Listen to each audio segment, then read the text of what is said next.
আসেন বাপেরা, শুধু নারী নারী আলোচনা করলে দিন রাত কেটে যাবে, আলোচনা শেষ হবে না।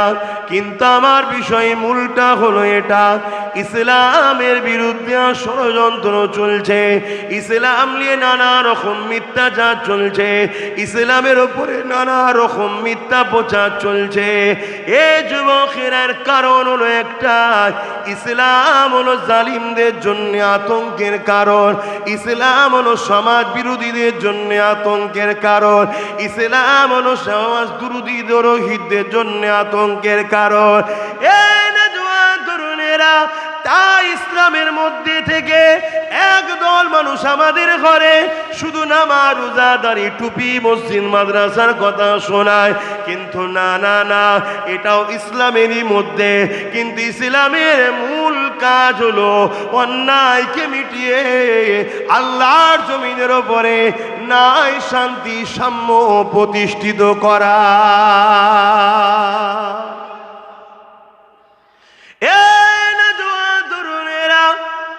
এক মুসলিম আল্লাহ নবীর কাছে আসিলেন, এসে বলতে লাগলেন, ইয়া রাসূলুল্লাহ, হাবিবাল্লাহ, ইসলামের সব থেকে ভালো কাজ কোনটা? আল্লাহ নবী বলেন নামাজের কথা, আল্লাহ নবী বলেন রোজার কথা, আল্লাহ নবী বলেছিলেন ক্ষুধার্ত মানুষকে খানা খাওয়ানো। এটা হলো ইসলামে সব থেকে ভালো কাজ। তাহলে ক্ষুধার্ত মানুষকে খানা খাওয়ানো ইসলামে সব থেকে ভালো কাজ।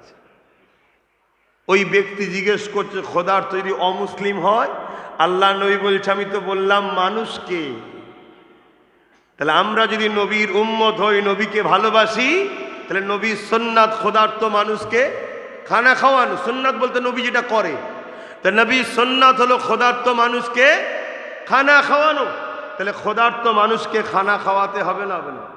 সেই ক্ষুধার্ত যদি আদিবাসী হয়, হিন্দু হয়, দলিত হয়, মতুয়া ভাইরা হয়, তাও তাদেরকে খানা খাওয়ানো দরকার আছে না নাই? ইসলাম বলছে দুনিয়ায় কেউ যদি বিপদে পড়ে, তুমি যদি তার পাশে দাঁড়িয়ে তার বিপদ মুক্ত করতে পারো, কিয়ামতের দিনে যেদিন সবাই তোমার আপন পর হয়ে যাবে, মাথার এক বেগ দেখতে এক হাত উপরে সূর্য আল্লাহ নাবিয়ে দেবে, মানুষ নাফসি নাফসি করবে, ওই বিপদের দিনে আল্লাহ রসুল বলছে দুনিয়ায় যদি তুমি আল্লাহর কোনো সৃষ্টির যদি বিপদ মুক্ত করতে পারো, আল্লাহ সেদিন তোমাকেও বিপদ থেকে মুক্ত করবে। জোরে বলুন সুবহানাল্লাহ। তাহলে আজকে যদি কোনো মুসলমান ভাই দেখে কোনো মুসলমান বিপদে পড়েছে, তার পাশে দাঁড়ানো দরকার আছে না নাই? যদি দাঁড়াও, তাহলে কিয়ামতের দিন আল্লাহ তোমার বিপদ মুক্ত। জোরে বলুন। যদি কোনো অমুসলিম হিন্দু আদিবাসী দলিত মতুয়া যদি বিপদে পড়ে, তার পাশে দাঁড়ানো দরকার আছে কি? জোরে বলুন। আছে। কেউ যদি মনে করে ও হিন্দু, ও আদিবাসী, ও সাঁওতাল, ও বাগদিয়া, মতুয়া, ও বিপদে পড়েছে, ভালো হয়েছে, ওর পাশে দাঁড়াবো না, তোমার মধ্যে তাহলে মানবতা নেই, ইনসাফ নেই, মানব দরদি নেই। তুমি আল্লাহর সৃষ্টিকে ভালোবাসলে না, কিয়ামতের দিন আল্লাহর রহমত তুমি পাবে না।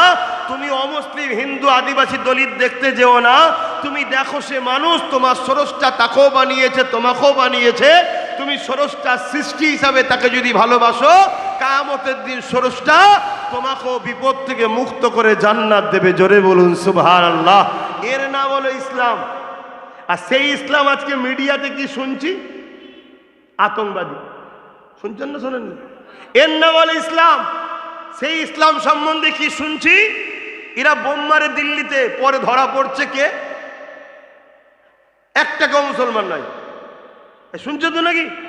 সেই ইসলামকে নিয়ে নানা রকম প্রোপাগান্ডা চলছে, একটাই কারণ, ইসলামের সত্যের মোকাবেলা করা সহজ। আজকের ফিরাউন, আজকের নমরুদ, আজকের এজিদ, আজকের সাদ্দাত, আজকের আবু জেহেলদের সাহস নয়। তাই তারা ক্ষমতার জোরে মিডিয়া দ্বারা হোক, মানুষের কানে কানে হোক, বাক রাজ পাওয়ার নিয়ে প্রকাশ্য জনসভায় হোক, ইসলাম নিয়ে নানা রকম মিথ্যাচার করছে। আর মিথ্যাচারের সীমা আজকে এমন একটা জায়গায় পৌঁছে গেছে, যারা মিথ্যাচার করছে তাদের মিথ্যা ঘোল খেয়ে আমাদের সঙ্গে যারা ঝগড়ায় নামছে, তারাও কিন্তু একদিন তাদের হাতে শিকার হবে যারা মিথ্যাচার করে তোমার আমার মধ্যে লাগাচ্ছে। চলে যাও উত্তরপ্রদেশে, যখন মাদ্রাসা ভাঙছিল আমার অনেক এসসি এসটি ভাইয়েরা বগল বেজিয়েছিল, মাদ্রাসা ভাঙছে, টাকলা বাবাজি মাদ্রাসা ভাঙছে, খুব খুশি খুব খুশি। কিন্তু আজকে সেই উত্তরপ্রদেশে এসসি এসটি সমাজের মানুষ যেসব এলাকায় বেশি, স্কুল 7,000-এর উপরে বন্ধ করে দিয়েছে। অতএব পড়াশোনা করতে হবে না, মূর্খ থাক আর গোবরকে মধু বলে চাট। শুনছেন তো নাকি? আজকে সেই উত্তরপ্রদেশে এসসি এসটি ভাইয়েরা, আদিবাসী ভাইয়েরা, দলিত ভাইয়েরা তারা যখন ঘোড়ার পিঠে চেপে বে করতে যাচ্ছে, তাদেরকে পিটিয়ে পিটিয়ে হত্যা করছে। কোন আদিবাসী দলিত মতুয়া বা এসসি এসটিরা কোন যখন উচ্চ বর্ণের পাত্রে হাত দিচ্ছে, তাকে বলছে তুই অছুত, হাত দিলি কেন বলে তাকে মারছে। তাই বলবো আমার বাংলার পিছিয়ে পড়া মুসলিম, হিন্দু, দলিত, আদিবাসী, সাঁওতাল, বাগদি, এসসি এসটি, মতুয়া সবাইকে বলবো, বাঁচতে যদি চাও এই ধর্ম ধর্ম ধর্ম ধর্ম যে খেলা হচ্ছে, যার ধর্ম তার কাছে রাখো, বিবেক বুদ্ধি খাটাও, মানুষে মানুষে এক হও, গরিব গরিব এক হও। না হয় মনে রেখে দিও, এই ভারতবর্ষে একটা আইন হয়েছিল 15 বছরের ওপরের গাড়ি সব ব্যান্ড। 15 বছরের ওপরের গাড়ি, আপনারা শুনছেন তো মন্দির, ব্যান্ড, লরি, বাস, প্রাইভেট গাড়ি সব ব্যান্ড। ছোট ভাড়া গাড়ি, তাহলে সংখ্যাটা বেশি হবে না কম হবে? সবাই মিলে আন্দোলনে নেমেছে। সরকার দেখছে ওরে সর্বনাশ, এত লোককে দুর্গা যাবে না, তাহলে এক কাজ কর, পলিসিটা একটু চেঞ্জ কর। কি? শুধু লরি বাদ। কি বলল? শুধু 15 বছর ওপরে লরি বাদ, বাকি সব থাকবে। বেচারি লরিওয়ালা একা হয়ে গেল, আর কেউ সাথ দেয় না। শুনছেন? লরিওয়ালা বাদ, আন্দোলন ছোট হয়ে গেল তো, বাদ হয়ে গেল। কিছু বছর যেতে না যেতে বলছে বাসগুলোও বাদ। লরিওয়ালা ভাবছে আমার বেলায় সাথ দিসনি, তা তোর বেলায় আমি দেবো কেন?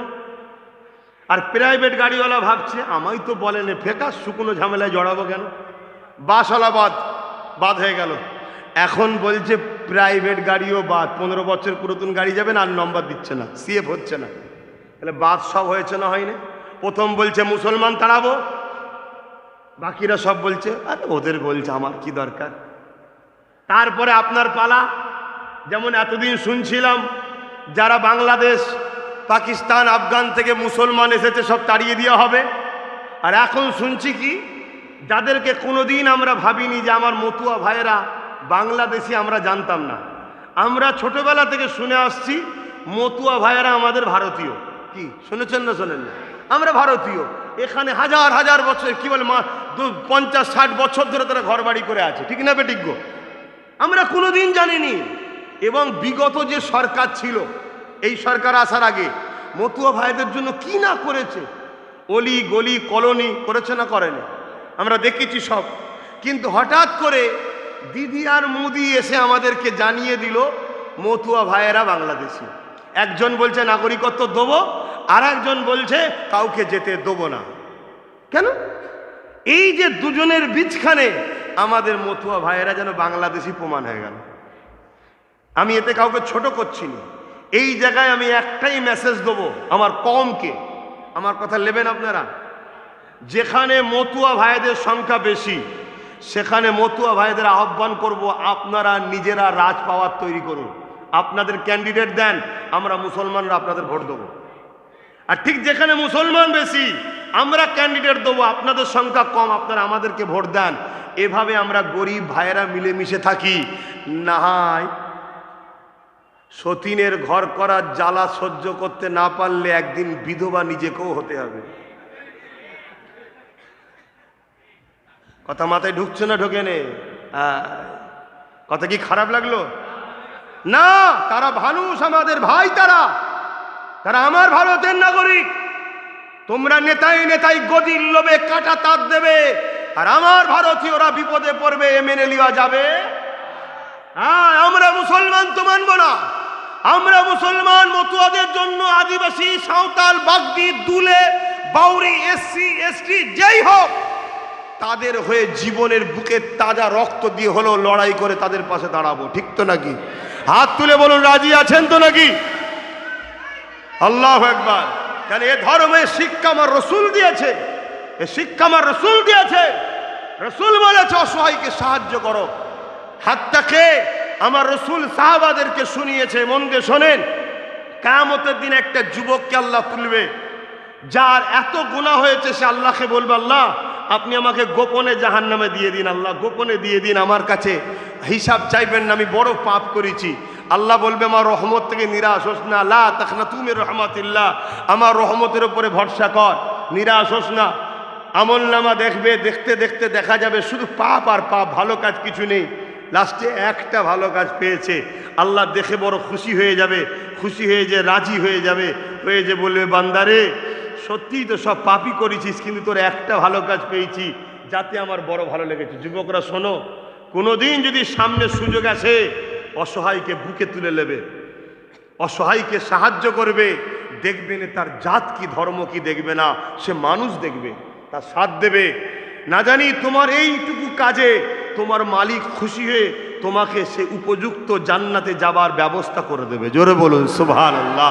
এটাই আমার ইসলাম শিখিয়েছে। আর এজন্যই তো আমার ইসলামের উপরে এত ভয় জালিমদের। ওরা জুলুম করে মানুষ মিটাতে চায়, আর আমরা ভালোবাসা দিয়ে মানুষের জন্য জীবন দিতে চাই। তো ভাইয়েরা আমার, ওই সময়ে সেই যুবককে আল্লাহ বলবে, যা আমি তোর উপরে খুশি হয়ে গেছি, রাজি হয়ে গেছি, আমি তোকে জান্নাতি করে দিলাম। জোরে বলুন সুবহানাল্লাহ। ওই যুবকটার ভালো কাজ কি ছিল? ওই যুবকটা একদিন প্রচণ্ড গরমের সময় রাস্তা দিয়ে যাচ্ছিল, দেখছে একটা জায়গায় একটা পশুকে গলায় দড়ি দিয়ে বাঁধা আছে, তার মণি বেঁধে রেখেছে, কিন্তু রৌদ্র সরে যাওয়ার দরুন ছায়া থেকে ওই রৌদ্র এসে গিয়ে ওই পশুটার গায়ে রোদ লাগছে, এত রোদ লাগছে, এত রোদ লাগছে, সে গরমে তার জিভ বাহির হয়ে গেছে। এই পাপী যুবক ছেলেটা, গুনাহগারটায় দেখে ময়া হয়েছে, আরে কত কষ্ট পেচ্ছে, নিয়ে গিয়ে ছাওয়ায় বেঁধে পানি পান করিয়েছে। আমার আল্লাহ তাকে কিয়ামতের দিন বলবে, তুই আমার দিয়াল দয়া নিয়ে আমার একটা সৃষ্টিকে উপরে দয়া দেখিয়েছিলি যখন সে বিপদে ছিল, তাহলে আমি আল্লাহ কেন তোর বিপদের দিনে তোর উপরে দয়া করব না? যা, কিয়ামতের বিপদের দিনে তোকে আমি জান্নাতি করে দিলাম। জোরে বলুন সুবহানাল্লাহ। তাহলে সেখানে একটা মানুষ যদি বিপদে পড়ে, তার পাশে যদি আমরা দাঁড়াই, মানুষ তো শ্রেষ্ঠ মখলুক, মানুষ তো শ্রেষ্ঠ, তাহলে আল্লাহকে আমাদের উপরে দয়া করবে না? মনে রাখবেন, নামাজ, রোজা, দাড়ি, টুপি এগুলো ইসলাম, কিন্তু ইসলাম শুধু এইটুকু নয়। এখানে আরেকটা কথা খুলে বলছি, বুঝার চেষ্টা করবেন, ভুল বুঝবেন না তো। আবার ওয়াজ করা তো উপায় নেই এখন। নিম হাকিম খাতরাই জান, আর নিম মুল্লা খাতরাই ইমান। এখন শুনে শুনে সব নিম মুল্লা হয়ে গেছে, লাইনে সেটিং না হলে অমনি বলবে ভুল ওয়াজ করে গেছে। যার তরিকা বুঝার চেষ্টা করবেন ভাই, বুঝাতে বলবো। আজকে দুপুরে কে কে নামাজ পড়েছেন জোহরের একটু হাত তুলে দেখান। লজ্জার কিছু নেই, এটা জাহিরি ইবাদত, হাত তোলেন। দেখি এই মাদ্রাসার ছোট ছোট বাচ্চাগুলো পড়ে, যারা আমার যুবকগুলো পড়েনি, হাত নামান। এই যে আমরা যারা নামাজ পড়েছি, যারা নামাজ পড়েনি, বলো ওদের কি উপকার হয়েছে? বলো, আমরা নামাজ পড়াতে যারা পড়েনি তাদের কিছু উপকার হয়েছে? বলবেন তো। আর ওরা নামাজ না পড়ার দরুন আমরা পড়েছি, আমাদের কোনো ক্ষতি হয়েছে? ক্ষতি হয়নি। তাহলে যে পড়বে তার লাভ, যে পড়বে না তার লস। কিন্তু এই সমাজে যদি মদকে বন্ধ করে দেওয়া যায়, এটা কি সবার লাভ না লস? জোরে বলুন। তাহলে ইসলাম যেমন নামাজ দিয়েছে, ইসলাম তেমন নেশা জাতীয় দ্রব্যকে বন্ধ করার নামও ইসলাম। জোরে বলুন সুবহানাল্লাহ। আমরা নামাজটাকে ধরেছি, কিন্তু এই সমাজের যুবক ছেলেরা নেশায় আসক্ত হয়ে অ্যাক্সিডেন্টে করে মারা যাচ্ছে। এই সমাজের মদের কারণে ক্রাইম হচ্ছে। এই সমাজে মদের কারণে তিলক তোমার মতো বোন আজও ইনসাফ পেল না। এই সমাজের মদের কারণে ছোট্ট তামান্নাকে বোম মেরে দেওয়া হলো। এই সমাজে মদের কারণে খুন হচ্ছে, চুরি হচ্ছে, সেই মদের মতো অসভ্য জিনিসটাকে বন্ধ করার নাম হলো ইসলাম। এটা কিন্তু আমরা ভাবছি না। এই মদের কারণে লাখো পরিবারে অশান্তি হচ্ছে। মদ খেয়ে সে স্ত্রীকে মারছে, টাকা পয়সা নষ্ট করছে, মদের কারণে টাকা বিভিন্ন ফালতু জায়গায় উড়িয়ে দিচ্ছে, মদের কারণে ঘোরে রাস্তায় পড়ে থাকছে, কুকুর এসে ঠ্যাং তুলে মুখে মুছছে, আর ও শুয়ে শুয়ে ভাবছে আমি আমেরিকার প্রেসিডেন্ট হয়ে গেছি। তাহলে এই মদ বন্ধন নাম ইসলাম না ইসলাম নয়? জোরে বলুন। কিন্তু আমরা নামাজটাকে নিয়েছি। আলহামদুলিল্লাহ, নামাজ হলো ব্যক্তি জীবনের আমল। নামাজ কি? ব্যক্তি জীবনের ইবাদত। আমি নামাজ পড়েছি আমার উপকার, সমাজের উপকার নেই। কিন্তু সামাজিক ইসলাম হলো মদ মুক্ত সমাজ গড়া। তাহলে নামাজও যেমন পড়তে হবে, নিজের ব্যক্তি জীবনের কল্যাণ এবং সমাজকে কল্যাণ করার জন্যে নেশাকেও মুক্ত করতে হবে। এটা আমার রসুল করেছে না করেনি? জোরে বলেন। কিন্তু আজ আমরা নেশা মুক্ত করা তো দূরের কথা, আমরা মুসলমানরাই তো মাতাল সরকারকে বেঁচিয়ে রেখেছি। কি ভুল বললাম? এই যে সরকারটা পশ্চিমবাংলায় আছে, এটা মাতাল সরকার, হ্যাঁ কি না? কথা বলছে না তো? একে বেঁচিয়ে রেখেছে কে? আমরাই। তাহলে বলুন, আমরা মার খাবো না খাবো না? আল্লাহ কোরআনে সূরা বাকারার মধ্যে বলছে, তুমি আল্লাহ ও রসুল ছেড়ে যাকে বেশি প্রাধান্য দেবে তার হাতে আমি আল্লাহ তোমাকে মিটাবো। শুনছেন? এবারে প্রশ্ন হতে পারে কারো মাথায়, এটা তো গণতান্ত্রিক দেশ, এখানে যদি কেউ মদ বিক্রি করে কি করা যেতে পারে না? তুমি সংবিধান সম্বন্ধে জানো না? তাহলে তুমি সংবিধান সম্বন্ধে জানো না? সংবিধান ও নেশার বিরুদ্ধে। বলুন আলহামদুলিল্লাহ। আমি তো এজন্যে আমার দেশ ও সংবিধানকে নিয়ে গর্ব করি। যেমন একটা দেশ ভারতবর্ষ, যে দেশে পৃথিবীতে এমন কোনো ধর্ম আছে সেই ধর্মের লোক আমার দেশে নাই। সব ধরনের কোয়ালিটি আমার দেশে আছে, আছে না? না। কারণটা কি বল কখনো ভেবেছেন? কখনো কারণটা ভেবেছেন কি? হ্যাঁ, একটাই কারণ, পৃথিবীর সমস্ত মানুষের যিনি বাবা আদম, সেই আদম ডাইরেক্ট জান্নাত থেকে হিন্দুস্তানে এসেছে। জোরে বলুন সুবহানাল্লাহ। এজন্যই তো বলি সারে জাহাं से अच्छा हिंदुस्तान हमारा, सारे जहां से अच्छा बोलिए हिंदुस्तान हमारा। क्यों हिंदुस्तान सारे जहां से अच्छा? इसीलिए हिंदुस्तान सारे जहां से अच्छा क्योंकि हिंदुस्तान के साथ डायरेक्ट जन्नत की कलेक्शन है। डायरेक्ट बाप आदम जन्नत से हिंदुस्तान तशरीफ लेके आए हैं। बोलिए सुभान अल्लाह। तो बाप आदमेर देश हलो हिंदुस्तान, एजन्य बापेर सब धर्मेर छेलेराई हिंदुस्ताने आछे। किन्तु आमार देशेर केंद्रीय सरकार बोलछे सबाई चले जाओ, आमी एका थाकबो। तो तुई कि घामाचि मारबि नाकि एका? हाँ, कथा बुझছেন না বোঝেন না?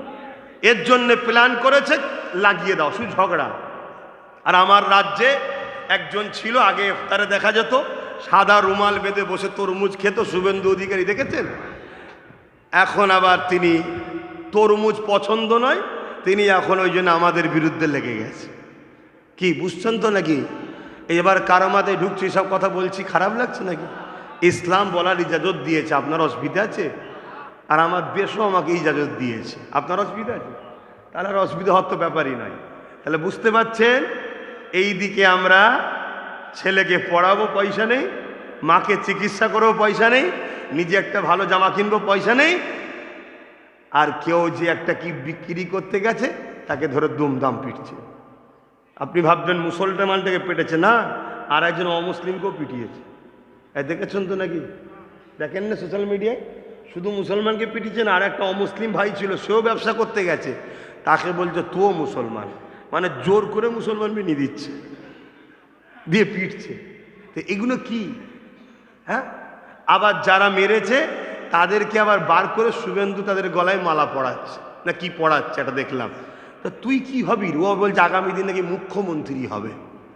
শুভেন্দু বলছে আমি মুখ্যমন্ত্রী হব। তো তুই মুখ্যমন্ত্রী হবি, তা আমরা এখানে হাজার ধরনের সন্তান বসবাস করি, এ দেশ তুই চালাবি কি করে, এ রাজ্য তুই চালাবি কি করে? তুই তো মুখ্যমন্ত্রীর রোজ মারপিট হবে। এ কথা বুঝছেন না, বোঝেন না? আমার কথায় অসুবিধা হচ্ছে আপনাদের? তো ভাই আমার বোঝেন। আরেকটা কথা আপনাদের জানাই, হযরতে আদম আলাইহিস সালামের সাথে ডাইরেক্ট আমাদের নবী, নূর নবী, দয়াল নবী, তিনিও হিন্দুস্তানে এসেছিলেন। জোরে বলুন সুবহানাল্লাহ। তিনি তখন বাপ আদম আলাইহিস সালামের কপাল মুবারক পেশিনাতে নূরে মুহাম্মদ সাল্লাল্লাহু আলাইহি ওয়াসাল্লাম ছিল। জোরে বলুন সুবহানাল্লাহ। এরই বীজখানে সেই নবী বংশের আওলাদ, নবীর বংশের আওলাদ নওশাদ সিদ্দিকী আবার বেরিয়েছে, দেখেছেন তো? সে বলছে আমার কাছে হিন্দু, আদিবাসী, দলি, সাঁওতাল, বাগদি, মতুয়া কেউ ধর্ম নয়, আসো জাত ধর্ম তার কাছে, দেশ আমাদের সবার, আসো আমরা অধিকারের জন্য লড়াই করি। তো এই জায়গায় আমাদেরও উচিত তার সাথ দেওয়া, অন্য ভাইয়াদেরও উচিত তার সাথ দেওয়া, দিচ্ছে। তো যাক, আমি এইটুকু বলে আবার ব্যাকে ফিরে আসছি। আসেন, আমার ইসলামকে আমাদের জানতে হবে, নামাজ পড়তে হবে ব্যক্তি জীবনের, আবার সমাজ থেকে নেশাকে মুক্ত করতে হবে। এই দুটোই ইসলামের কাজ। আচ্ছা, এক মাস রোজা ফরজ, তাই তো নাকি? কারা কারা রোজা রাখেন একটু হাত তুলে দেখান। কত বছর রেখেছিলেন? আলহামদুলিল্লাহ, রোজার সংখ্যাটা বেড়েছে, যাক আলহামদুলিল্লাহ। কিন্তু এরপরও অনেক ভাই রোজা রাখতে পারেননি। শোনেন, রোজা এত ভালো জিনিস, পৃথিবী বিখ্যাত ক্যান্সারের ডাক্তার তিনি বলছেন যে ক্যান্সারের তো কোনো মেডিসিন আজ পর্যন্ত হয়নি। ক্যান্সারের মেডিসিন বেরিয়েছে নাকি? কেমোটা মেডিসিন নয়, কেমো হলো জোর করে পোকাগুলোকে, ক্যান্সারের জামগুলোকে মেরে দেওয়া। কেমো মারলে আরও অনেক কিছু শরীরের ক্ষতি হয়ে যায়, এটা সলিউশন নয়, কথা বুঝে আসছে। কিন্তু পৃথিবী বিখ্যাত ডাক্তার ক্যান্সারের ডক্টর কুক তিনি বলতে লেগেছে যে ক্যান্সারের একটা রুকার বা ক্যান্সার হাত থেকে বাঁচার, এই যে ক্যান্সার চারিদিকে মহামারী টাইপের হচ্ছে, সবার হতে শুরু করেছে, এ থেকে বাঁচার একটা সলিউশন আছে। হে যুবক যারা রোজা রাখুনি, মন দিয়ে শোনো, ক্যান্সারের হাত থেকে বাঁচার একটা পন্থা আছে। কি বলছে? কোনো কিছু খেলে হবে না, শুকিয়ে থাকতে হবে, এমনকি মুখে থুতুটা পর্যন্ত খাওয়া যাবে না। আহারে আমার আমেনার লালের কদমে আব্বাস সিদ্দিকীর জান কুরবান হয়ে যাক। আল্লাহ শুকরিয়া আপনার যে আল্লাহ আপনি ইসলামে আমাকে পাঠিয়েছেন। কি ধর্ম আমরা পেয়েছি দেখো। 1450-1500 বছর আগে নবী বললেন রোজা রাখার কথা, ডাক্তার তার ভাষায় বলছে কিছু খেলে হবে না, শুকিয়ে থাকতে হবে, থুতুটা পর্যন্ত খাওয়া যাবে না। কতক্ষণ? বলছে 15 থেকে 16 ঘন্টা মিনিমাম। বলবেন না আল্লাহু আকবার? কতদিন? বলছে কন্টিনিউ 25 থেকে 30 দিন। আর আমার রসুল 1400 বছর আগে বলেছে এক মাস রোজা রাখো। আমাদের এখানে হিসাব অনুযায়ী 14, 15, 16 ঘন্টাই হয়, আর আমরা থুতুটা পর্যন্ত ইচ্ছা করে খাই না। আলহামদুলিল্লাহ, সেই রোজা ক্যান্সারের মতো মহামারী থেকে বাঁচাই। জোরে বলুন সুবহানাল্লাহ। শোনো যুবকরা, রোজা রাখবে। মোবাইল ব্যবহার করছে অ্যান্ড্রয়েড, প্রত্যেকটা মোবাইলে মাঝে মাঝে ভাইরাস ঢোকে না? ঢোকে না? এই ঢুকলে কি করো? মোবাইলের শুরুমে গিয়ে অ্যান্টিভাইরাস মারো, তাই তো নাকি? মারার সাথে সাথে কি হয়? মোবাইলের ভাইরাস কেটে যায়, মোবাইল আপডেট হয়ে একটা সুন্দরভাবে নতুনের মতো হয়ে যায়। রোজা হলো 1 বছরের আমাদের খাওয়া দাওয়া, চলাফেরা, ধুলো বালি, খাদ্যের মধ্যে ব্যাকটেরিয়া, নানা রকম জাম ঢুকছে। এই 1 মাস রোজা হলো অ্যান্টিভাইরাস টাইপের, পুরো শরীরকে আবার আপডেট করে আল্লাহ নতুন করে দেয়, আবার খা। বলুন সুবহানাল্লাহ, আরো জোরে বলুন সুবহানাল্লাহ। কিন্তু আমি যেটা বুঝাতে চাইছি, রোজা যে রাখবে তার লাভ, যে রাখবে না তার লস। আমি রাখাতে অন্যজনের লাভ নয়, অন্যজন না রাখলে আমার লসও নয়। কিন্তু রোজা আমি রেখেছি, সমাজের কি লাভ? বলুন, কিছু লাভ আছে? কিন্তু এই সমাজকে যদি ঘুষমুক্ত করা যেত, বলেন বলেন, আমারও লাভ হতো, সমাজেরও লাভ।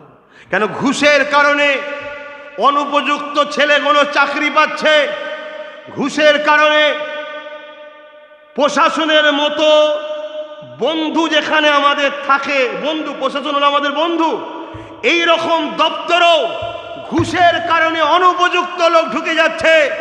ঢুকে যাওয়ার জন্য আমরা অনেক সময় দেখি ঠেলাওয়ালা গরিবকে প্রশাসন বুটের লাথি মেরে ফেলে দিচ্ছে, অথচ সরকারি জায়গা দখল করে চোর নেতারা বড় বড় বাড়ি করছে, তাদেরকে কিন্তু প্রশাসন ধরছে না। কেন? ঘুষের কারণে অনুপযুক্ত লোক চাকরি পাচ্ছে, ঘুষের কারণে অনুপযুক্ত ডাক্তার চাকরি পাচ্ছে। আর সেই ডাক্তারের কাছে যখন আমি তুমি চিকিৎসায় যাচ্ছি, কাটা দরকার ছিল অ্যাপেন্ডিসাইডের, কেটে কিডনি দুটোই বিক্রি করে দিয়েছে। ঘুষ। তাহলে ইসলাম ঘুষের পক্ষে না বিরুদ্ধে? আমার দেশের সংবিধান ঘুষের পক্ষে না বিরুদ্ধে?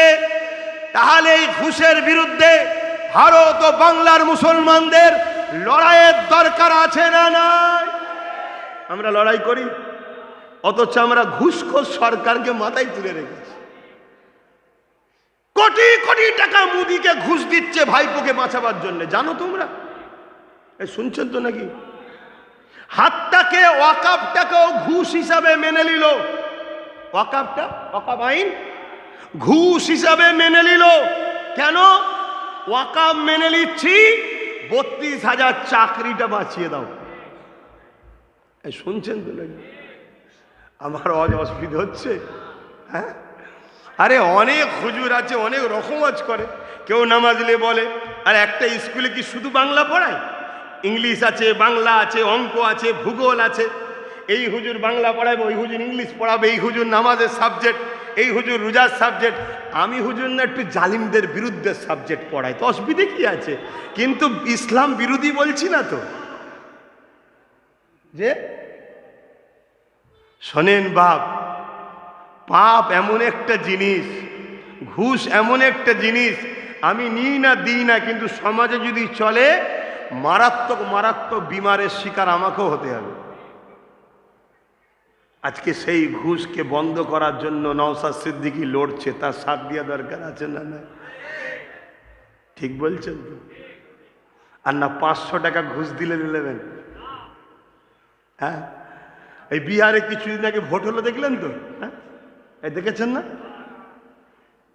তারপরে দেখি সোশ্যাল মিডিয়ায় বেরিয়েছে, এক বোন দেখি বিজেপির মিটিংয়ে গিয়ে মাথায় আর কোমরে হাত দিয়ে নাচছে। তারপরেই তার ভিডিও এসছে, হাউ মাউ করে কাঁদছে। मीडिया बोलছে क्या बात है? बोलছে अरे 10,000 रुपया दिए थे, हम भाजपा की मीटिंग में चले गए, उसको वोट भी डाल दिए, अभी जीत के हमारा ही घर तोड़ रहे। तो তোমরা 500,000-এ বিক্রি হয়েছো, হাসছো তোমরা। 500,000-এ বিক্রি হয়েছিলে, এখন তোমাদেরই মসজিদ মাদ্রাসা মুদি দিদি লুটছে। হাততালি দাও না এবারে, কথা মাথায় ঢুকছে? এবারে কালকে 1000 টাকা বেরিয়ে দেবে, ইমামদের 3.5-এর জায়গায় 5,000 করে দেবে। আমরা বড় বগল বাজাবো, হুজুরদের ঘরে একটু আলো আরো বেরিয়ে দেবে, একটা জায়গায় 2টো আলো দিয়ে দেবে, কাউকে কলকাতায় ফ্ল্যাট দিয়ে দেবে। আমরা বড় খুশি, দিদি বাঁচে চলো। তারপরে জিতে এসে যখন বলবে তোমরা তো ডি ভোটার, ঘরগুলো ভাঙো, এবারে এ জায়গা ওয়াকফের, চলো, তখন কি হবে? ওই বিহারের ওই বোনের মতো হবে, খুব নেচেছিল, এখন বলছে আরে আমারই ঘর তোর রে। শুনছেন তো? অতএব ভোট বিক্রি করো না, ভোট বিক্রি করার জিনিস নয়। ভোট হলো 5 বছরে তোমার ও তোমার বাচ্চার ভবিষ্যৎ, শিক্ষা, স্বাস্থ্য, কর্মসংস্থান, দেশের ভবিষ্যতের জন্য ভাবা। তাই আমি ওপেন বলে যাচ্ছি, যারা আমার মসজিদ মাদ্রাসা দিনের দুশ্মন, তাদেরকে যারা সাপোর্ট করে তারা ইসলামের মধ্যে থাকতে পারে না। আমার হিন্দু ভাই আমার ইসলামকে মানে না, কিন্তু বিরোধীও করে না, আমি তার সাথে ব্যবসা বাণিজ্য রাজনীতি উঠা বসা সব করব। সে মানুষ, বাপ আদমের ছেলে। আমার আদিবাসী ভাই, দলিত ভাই, মতুয়া ভাই ইসলাম মানে না, কিন্তু বিরোধী করে নেই, আমি তার সাথে ব্যবসা বাণিজ্য কারবার উঠা বসা লেনদেন সব করব। কিন্তু কেউ যদি আমার ইসলামের বিরোধী করে, তার সাথে আমি আর সম্পর্ক রাখতে পারবো না, ইসলামের হবে না। আজকে যদি আমি কোনো ধর্মের বিরোধী করি, সে আমার সঙ্গে সম্পর্ক রাখবে? তাহলে আমি কেন রাখবো? তাই আজ কেন্দ্র সরকার ক্ষমতার জোরে সংখ্যাগরিষ্ঠতা দেখিয়ে ওয়াকফ কালা কানুন করে আমাদের মসজিদ মাদ্রাসা কবরস্থান ঈদগাহ খানকাকে ভেঙে দিতে চাইছে। তুমি ভাবছো আমার মাদ্রাসা তো এখন অখাব নয়, আমার মসজিদ তো অখাব নয়। আরে প্রথম তো শুরু হয়েছে ঐতিহাসিক গুণ নেবে। কেন? ঐতিহাসিক গুণ পেহচান দিচ্ছে তুমি 1000 বছর ধরে ভারতে আছো। 1000 বছরের মসজিদ প্রমাণ দিচ্ছে তুমি এখানে 1000 বছর আছো। তোমরা তো পলিসিটাই বুঝতে পারছো না। গুজরাটে একটা মসজিদ আছে 1300 বছর বয়স। কেরলে একটা মসজিদ আছে চিরামান, মসজিদে চিরামান, একটু অকেয়াটা শুনবেন। বাদশা চিরামান সে ধর্মসূত্রে অমুসলিম ছিল, রাজা, ছোট ছোট রাজা ছিল, তো কেরলের রাজা ছিলেন তিনি। একদিন চাঁদ রাত্রিরে বসে আছে, চাঁদনি রাতে চাঁদ উঠেছে আর দেখছে আকাশে চাঁদ দুটুকরো হচ্ছে। এটা দেখে তিনি ঘাবড়ে যান।